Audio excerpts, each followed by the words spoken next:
Hi, I'm Blythe Stevens, MFA Bliss Catalyst and founder of A Blythe Coach, dance education and coaching to move through life with balance, grace, and power.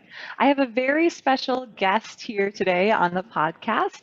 Her name is Fumi Somehara, and I invited her to join me at the suggestion of a friend and former student who will also be featured in this podcast mini series around the topic of healthy body image and relationship to food in dancers.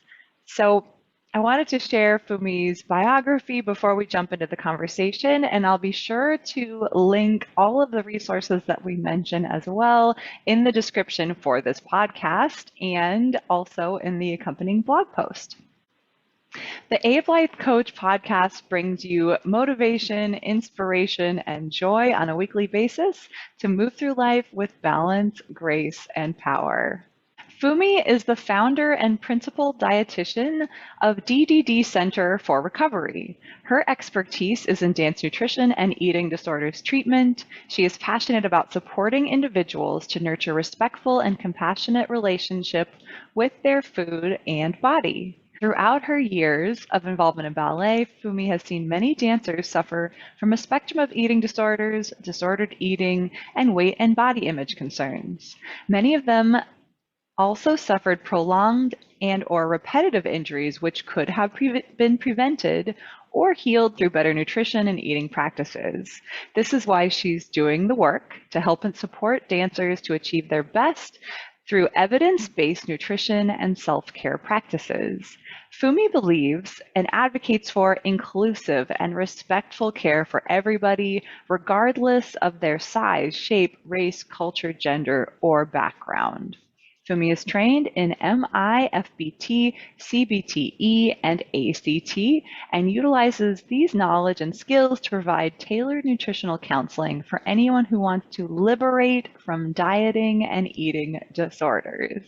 Such a great perspective to bring to the dance world, rooted in her own personal experience and extensive training. Please welcome Fumi Somehara to the A Life Coach podcast.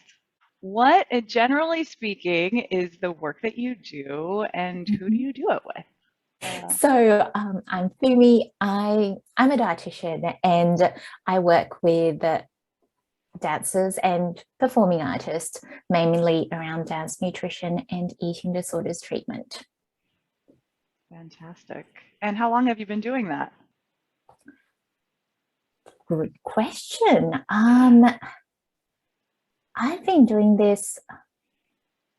It's a mix because I've been in the ballet world doing, I also have a diploma of Pilates. There's been a time where I was doing a lot of body conditioning work, like Pilates work, where there was still a lot of body image work intertwined in it. And then became a dietitian, qualified dietitian, and then I kind of moved on to more private practice work and doing more eating disorders work on top of it. So I've been in the ballet world for good 25, 26 years. And if we talk specifically about private practice, working with dancers and with their eating disorders, it's been about 6, 7, 8 years. Mm-hmm.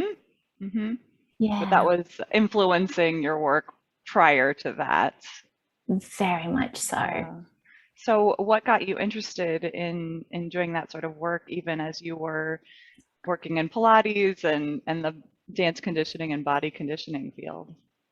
Yeah, so when I started ballet and during all my ballet training years, I had that very, let's say old, if you're going to do classical ballet, you only do classical ballet and everything else is apparently bad, so you shouldn't go into it. So that's the kind of environment I grew up in with ballet, and I've done it both in Japan and Australia. Okay. And I've just, I guess a lot of people will relate, seen a lot of body shaming, which were normalized, and a lot of disordered eating behaviors, which again were normalized or worse, glorified. And when I got to uni, I wasn't sure whether I wanted to go to the physio path or dietitian path. So I did a double degree, and during my years of studying, I realized that no one really openly talks about eating disorders and nutrition in dance, and I was just fascinated with the area. So that's how I ended up here. Awesome. Yeah, it's so great to get the perspective of dance nutrition and dance body image from actual dancers too. So, and that's kind of the perspective I wanted to share is for dance educators, but also for dancers ourselves and young dancers, but also Yeah, adults. I think we're still face all those same messages yeah, um, definitely. and challenges. Unfortunately. Yeah, Mm, yeah, and that's actually what inspired me to want to also to want to talk about this now is like so many areas for me personally. I've seen growth mm, as I've matured and have mm. had so much support for that too. And yet I'm noticing the more I sort of investigate, the more is there in terms of like the kind of yucky, judgmental, You. yeah, like Mm, mm. diet culture and yeah, negative body Yeah, image culture and sort of peeling back layer and layer after that. never ending. Yeah. Mm, Yeah, so mm. you found it's sort of a lifelong journey as well. Definitely so. Yeah. Yeah. And I'm definitely no expert when it comes to it because there is just so much to learn and unlearn as Yeah. well. Yeah. Yeah. Yeah. You're more of an expert than me though. I'm just very curious and yes, realizing, boy, I have a lot of reading and a lot of reflection and sort of yeah reimagining to do. Our But curiosity is the best. yeah, but I think the field has come a long way since I Mm, was a young dancer. It seems like there's more yeah. of a conversation happening Yeah. now. Yeah. It's now Yeah. we can actually there we can talk about it. And that's a great first step. The bridge between yeah your professional experience as a dancer and working and training and then moving into the professional dietitian and actually counseling people, how has that been? I guess we talked about how the now people are talking about it, but how do Mm. people um, sort of take that step to work with you or also as I guess as teachers too, how can Mm. we bring that conversation forward or help people connect with resources like yourself when that's needed? Yeah. Yeah. I must say, this is teamwork because as much as we need teachers and educators, directors, choreographers who can screen and assess and reach out, equally we need to have enough like clinicians who are experienced with seeing dancers and eating disorders and also trauma informed care in that there there are plenty of weight-centric clinicians and that could do more harm than good. So it's definitely that that balance, I think, with both sides growing, that still needs to happen. Although there are um, few of us really dotted around the world. But I think teachers and educators, what I'm noticing in the recent years, and especially since COVID hit. So Mm-hmm. prior to COVID, a lot of our referrals so it was self-referred. A lot of the dancers were self-referred, meaning they knew there was some sort of an issue and they reached out. A lot of the times it was very much hush hush. please don't tell my teachers about this. Or Oh. so there were a lot of that. Well, since COVID, I've actually noticed, and this is just in our clinic, so it might be different around the world, but I've definitely seen a lot more teachers reaching out and referring to us, going, and some of them are kind of full-on referrals of, look, this student or this dancer is struggling. Can I refer them to you? When are you available? To something more of a question like, hey, Fumi, I'm just seeing this happening in the classroom at the moment. I don't know how to handle, or I don't know if I should be doing something, or I should just, send it to you. What do I do? And I think it comes from, with COVID, people almost in some ways seeing sides of their dancers that they haven't seen before at different times in a different environment, and that general awareness growing that it's a difficult time and it can have a great impact on mental health. Yeah. So yeah, I was curious about that too. Just the stress that the additional stress that everyone's been under, especially to our mental health. You're seeing that in the clinic as well. Yeah. So teachers, the best thing they could do is, I guess there's a lot that teachers can do. I'm actually somewhat jealous of how much teachers can do in this field, because so much power. Yeah.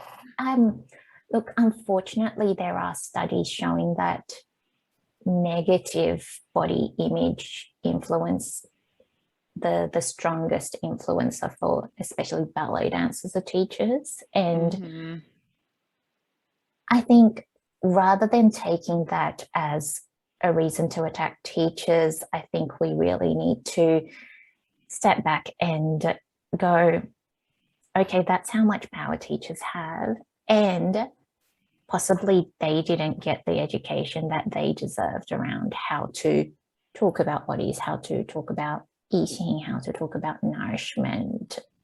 And that's exactly what they need. Like, if we can provide that education, then the teachers can start providing great positive influence to dancers. Yeah, I'm personally really lucky because my earliest, my first ballet teacher, who's a mentor to me now and was such a huge influence on my life, always had that positive attitude towards bodies, was really accepting towards a whole range of dancers, and also spoke really positively about food and eating, and eating healthy things, eating whatever you are craving, and it's all dancer food, and we need energy and enjoy life, and all this was super positive, and I'm just so grateful for that, because then as I progressed, of course, I got to see other approaches and other dancers who had not had that same messaging in their early career, and see what it can be really devastating not to have those voices. Yeah, I can definitely relate to that too, and having different teachers over the years, and how when you actually have a great teacher, like it's a treasure you can keep for a lifetime, honestly. And if we were to talk about specific things that teachers can do, yes, that'd be great. There are quite a lot of things, and these are full disclosure, most of them, these are not my ideas. These come from the teachers that I've worked with or I currently work with, who are amazing. And those are, say, really focusing on specific feedback that they give to students. I think when teachers, especially if they're more experienced, they do find themselves simplifying their message so much that it ends up at somewhere along the line of, you need to tone up or get fit, when that can easily be taken the wrong way by the dancer. And when the teacher can actually provide more something specific, like, I'm noticing that you're not really using this muscle and that muscle when you do this movement. If you can train to work on those muscles, you will improve on this and that. It gives so much clarity to the dancers. It also protects them from negative or developing negative body image. And I think that's this really special, I see that as this special magic power that teachers have. They're the only ones that can do that. Like dietitians can't do that. Maybe physios, I'm not sure, but yeah. And I guess other things like knowing quite a few referral sources will, referral kind of destinations will be great. But if not, having one, say, dietitian that you can just reach out to for when you have questions, so that you don't have to feel like you are doing everything yourself, is really important. I'm seeing this, I feel like I'm not sure, like it's grey, I'm not sure what to do about it, and just getting another professional's perspective can be helpful.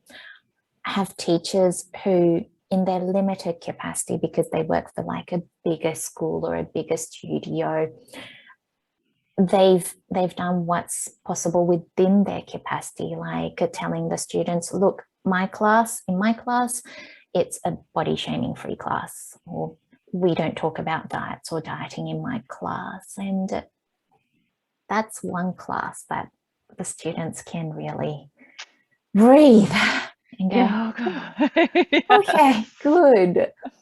So there are things like that I've seen teachers do and have really had positive impacts on their dancers.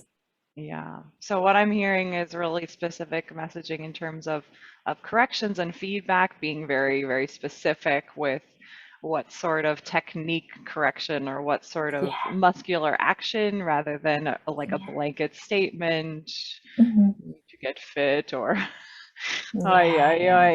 but also not feeling like we're alone in this work, and having a dietitian or a clinic or something that is a referral source, but also someone to ask when we have questions about how to handle things. How do you suggest teachers connect with compassionate, understanding dietitians in their area of the world? Or can you reach out to people anywhere these days, or what's the best way to find someone to partner with?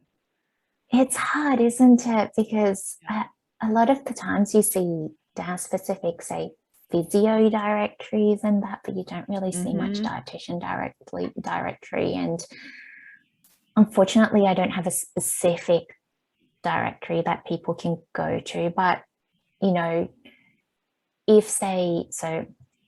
in Australia, so if it's in Australia, HAES Australia is a great place to go, because they're really body positive, non-diet clinicians out there. And from that smaller group, you'll kind of reach out and ask, look, do you have experience in dance? Or if it's more I find myself when someone reaches out to me and they're from in other countries, I usually just go, look, I don't think this can work long term, mainly because time zone differences and all that. But I know someone great within your time zone. Can I connect you to there? And I find that a lot of dance dietitians who are passionate about this body image and eating disorders work, we know each other, and we're really happy to refer to each other. And so once you find one, even if that person's far from you, you'll probably get to someone who's close. So that's not like the clearest answer, but find one if you don't know anyone around your area, say, reach Right. out to me and I'll be more than happy to find someone close. Right. It sounds like there's specific language too that we can search for that might exist on their website and in Yeah. their descriptions as well. Like you said, the HAES, that's health at every size, right? Yeah. Yeah. So Okay. So health at every that's size. one thing we could And look for is if they're mentioning that, that might be a good indication that they'll be a yeah, good a good more source. high bet. Yeah. yeah. Or What else can we you listen can for? could probably go through their social media, whether that's their Instagram page or their blog posts, their websites. Um, my my red flag is if they mention weight loss or if they're supporting weight loss. Mhm. It's sorry, no. Yeah. So that's one thing to look out for. But really, other things, other things like, well, what kind of images they have on their social presence, like social media, online Mhm. presence, also probably speak more about what they really want to prioritize. So if you see that they only have thin dancers on their website and socials, it's they're probably not there yet. Yeah. Mm, Makes sense. It brings up a tricky question though, which is as a person in a smaller body in the mm, space, trying to promote body acceptance and positivity, it's sort of a tricky position to be in. Do you find? Um, definitely. yeah. Yeah. It's and that is a privilege I hold. I have been Yeah. privileged. And so when I talk about body acceptance, it's accepted more easily than say when a larger dancer talks Right. about body acceptance. And I hope to be a good ally where I can start the conversation or I can make it easier for someone with lived experience, someone who's a dancer who's in a larger body can then benefit from that and Mhm. pass on the mic when they're willing or ready to talk more about it.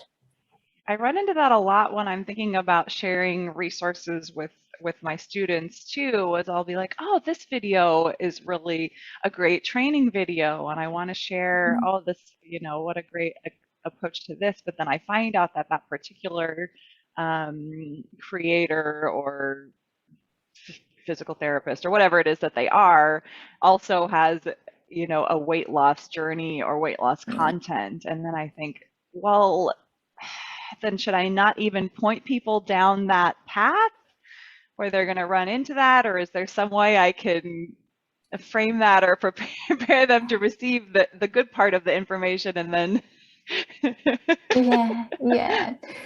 It's uh, I do wonder if there's like the correct answer, but yeah, I think there is having a trigger warning is always great in that, this yeah. physio has a great um physical training Hmm. video. However, there are contents on dieting and weight loss, and I feel that those could be quite harmful and or triggering. Yeah. And so then it's up to them to actually, watch that physical training video and stop it there or actually go further. Yeah, that makes sense. Mm, So we talked a bit about as teachers, how can we connect with um, good resources for our students, but how mm, about as just as dancers and as people, how can we become more aware of our own, I guess, body image and talk and relationship mm. and evolve that, move that forward. Do you have specific Yeah. resources that you can point us to in that work?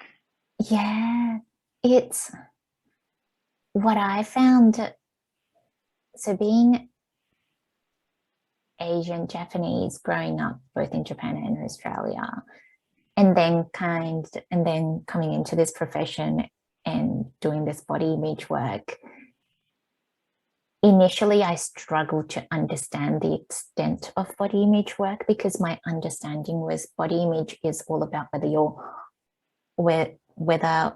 living in a smaller body or a larger body, and then actually understanding that, you know, it's an intersectional issue. And I think that is heightened in ballet, where everything is about the minute details of your body parts. And sometimes it's not even about someone's size, it's about the shape of their arch, or the like shape of their this, that. Mm-hmm. And so I guess it's, for dancers, I believe that that understanding of there are so many elements to body image is a really good opening. And then social media, when you use it well, can be really liberating for body image work. And so that's unfollowing pretty much all social media accounts that make you feel bad about your body or question about your body, and or accounts that are actively promoting the thin ideal or supporting that, is, you know, hit the unfollow button, hit the mute button, and go on to find more diverse bodies. I think representation is something we really aren't there yet when it comes to dance and body diversity. So we need to open ourselves to that. And also for dancers, understanding that it's not just you're not the problem. You as an individual and your body isn't the issue here. It's the culture of dance that you're living in and have grown up in, and it's a culture around the dance culture, which is our society and the world that we live in. So it's really understanding that, you know, your body is not the one to blame here. And there are, say, if it's in Australia, there's Diverse Dancers Australia, which I co-founded with another wonderful Black dancer who's a dancer at the Paris Opera right now. Fantastic. There's Arts Wellbeing Collective, who is really up there, that does a lot of work in this area. I think internationally, I find One Dance UK quite proactive, and like they have content out there. And I actually really appreciate that they talk about it more compared to other magazines or organizations. So really getting to know those places and reading more about it, and knowing the dance history, I think, really helps. That dance was never to achieve a particular body size. Yes, that's true. That's true. Actually, if we go back in history, you can understand the way that the expectations and the ideal have actually changed, and realize that can continue to change. Yeah. There's not a timeless ideal. It's really dependent on what our culture is valuing at the time. And I like that you mentioned that it's very intersectional too, because the deeper I get in reading and researching this, it's like, oh, and also the patriarchy, and also capitalism, and also everything, white supremacy, and also, oh boy.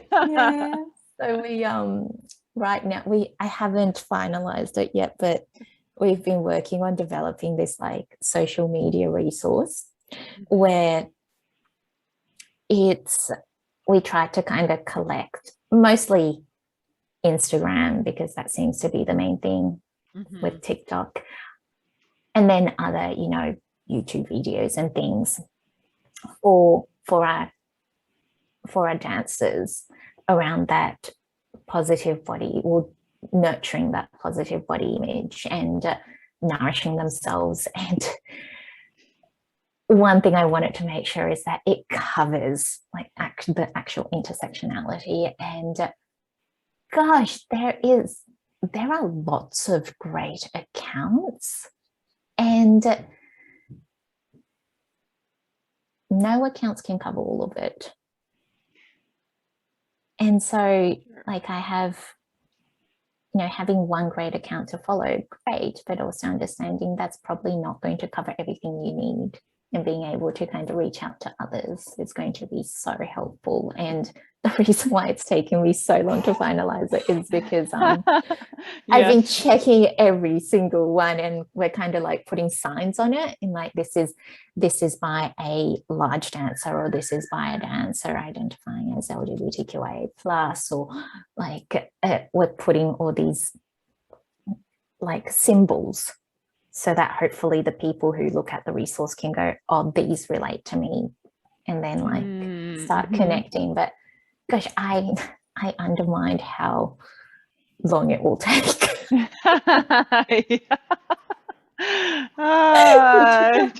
It's growing out of control now.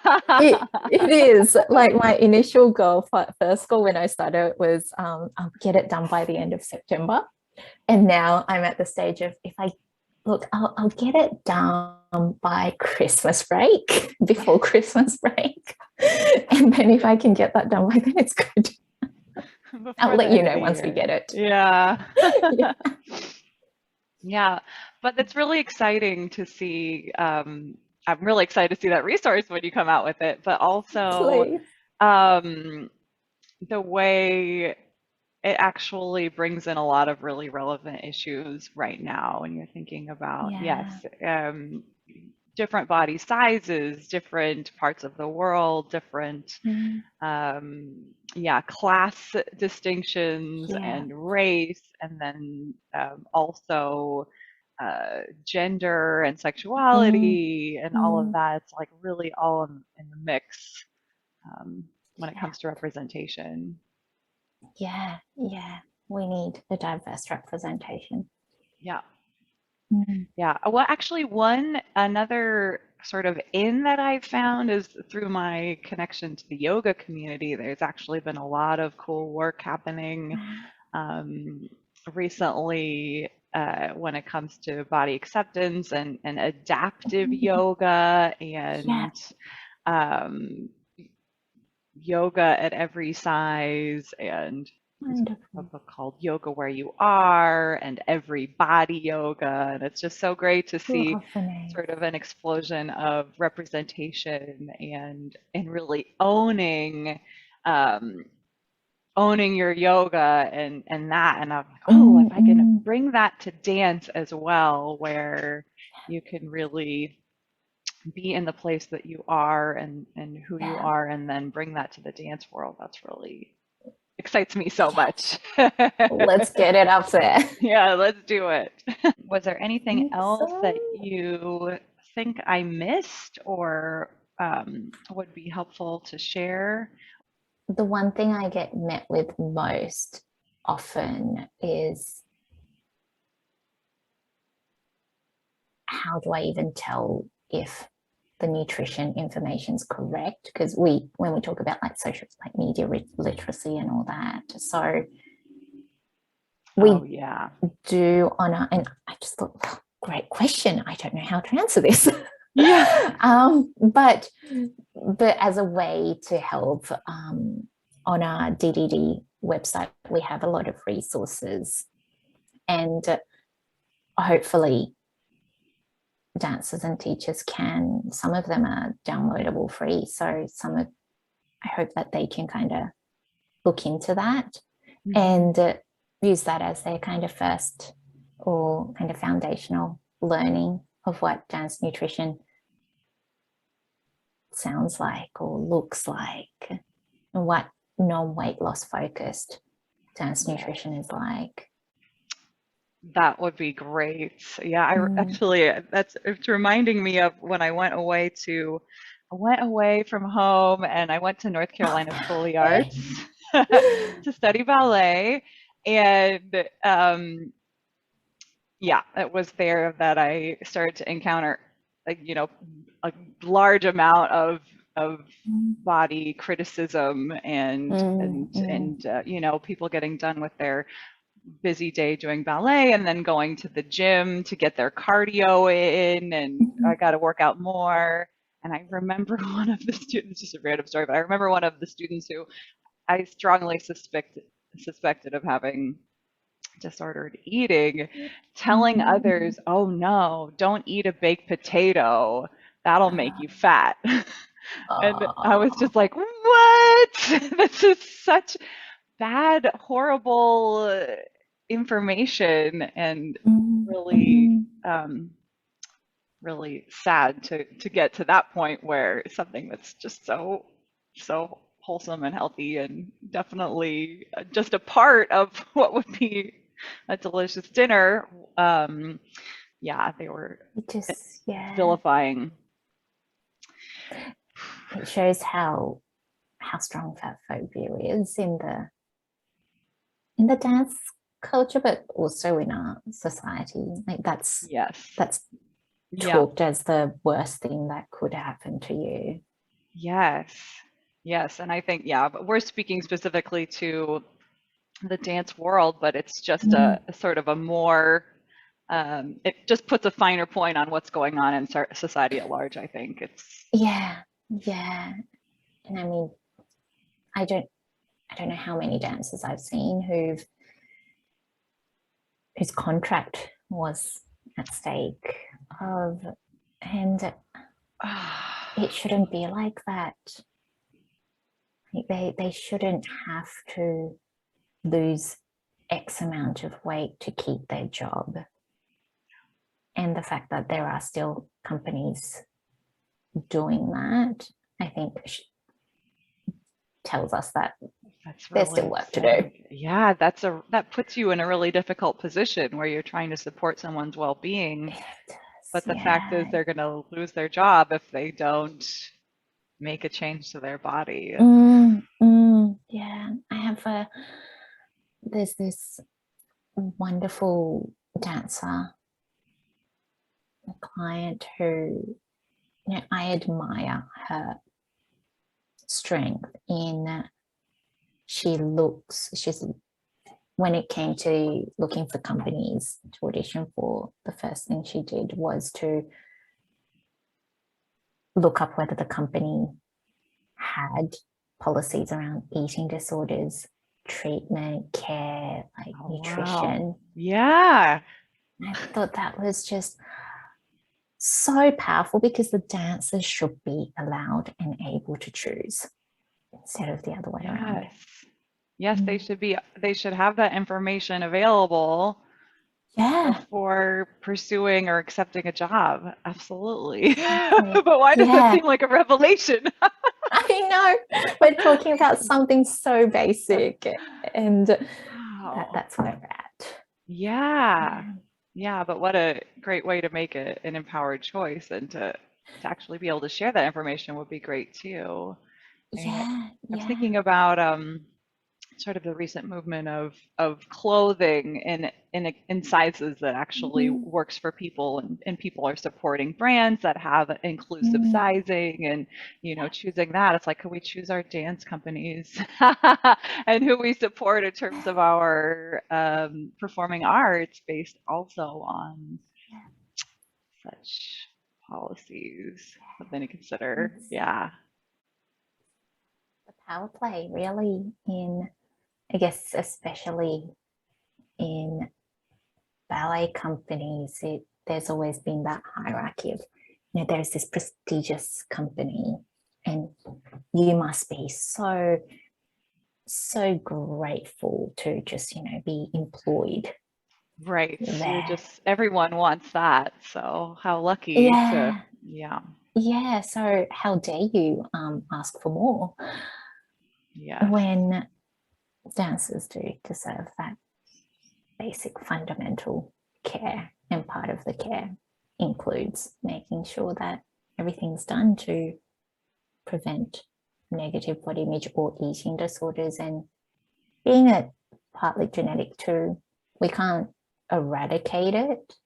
And I guess the next step for the companies, schools, are to provide that flexibility for dancers to actually attend treatment so that they're not just kind of pushed out because they have an eating disorder. It's just like an injury. Like, Yes. okay, we need to, if you're willing to treat it and heal and recover, this is the flexibility we're going to provide to you so that you can actually do that, and hopefully we can see you come back. That will be nice.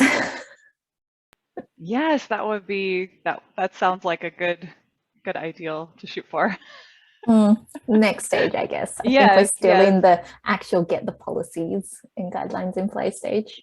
Yeah, as an entry point, that more or less covers it, having talked about how can people access resources as dance teachers and also as dancers and as humans ourselves. What are some ways you mentioned, what are some ways that we can sort of bring more representation and more body positivity into what we're seeing through our social media and those messages that we're actually able to filter through ourselves, which is really great to consider. And then just pointing people to where they can find out more. There is, I guess, I don't know whether you call it beginners resource to start, but I've seen a lot of dance teachers appreciate Poodle Science. That YouTube video, it's literally 2.5 minutes long, and it talks about body diversity using the analogy of dogs. Oh, And I love that. cute. That was my entry point video as well. Oh, I'll link to that as well. That's always nice when you can find like the most accessible entry point, and then Yeah. it sort of opens up the door for all this other knowledge and Yeah. so much more to follow up on. Maybe, if I find a gap, maybe we could follow up again in the future too, Yeah. and Let me stay know. connected and yeah, take the conversation to the next level, a bit deeper. Yes. But yeah, this is How to more of conquer the like an world. appetizer. Like, how can we even talk about these things as Yeah.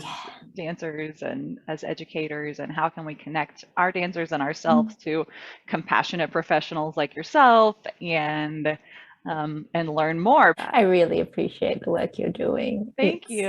You It only too. changes from the inside. And just it being, it's just so cool that it's this global network too. We know that the dance world Yeah. is small, but also there's this whole community of dietitians and professionals that are also working together the world over to to advance our art and our happiness. And that's kind of where I'm at is we're dancing because we love it, and because it should be joyful and feel good. And I think if we lose that, then we kind of lost the whole we've lost the That should whole. be the main essence of Yeah, dance. yeah. Yeah. So Oh, thank you so much for the work that you do thank and you. have done. It's really cool to finally meet you, and I'm super glad that Kai Oh, connected us and that you could carve a little so bit of glad. time out of Oh, your good. Only a day. pleasure. Okay. Well, lovely talking to you. You too. Thank you so Bye much. bye. See you again. Bye. Thanks for listening. I hope you learned a lot about how to foster a positive relationship to body and eating for yourself as well as for your dancers. If you are a dance or movement educator, please let me know either in the comments down below if you're watching this on YouTube, or through an email or a message on social media, what you in particular appreciated, what you'd like to see more of in the future, and how I can support you in your journey of dancing and also fostering a positive relationship with your body. You will find resources linked in the show notes as well as the blog, and lots more on this and other dance and movement related topics at ablythecoach.com. That's ABLYTHECOACH.com.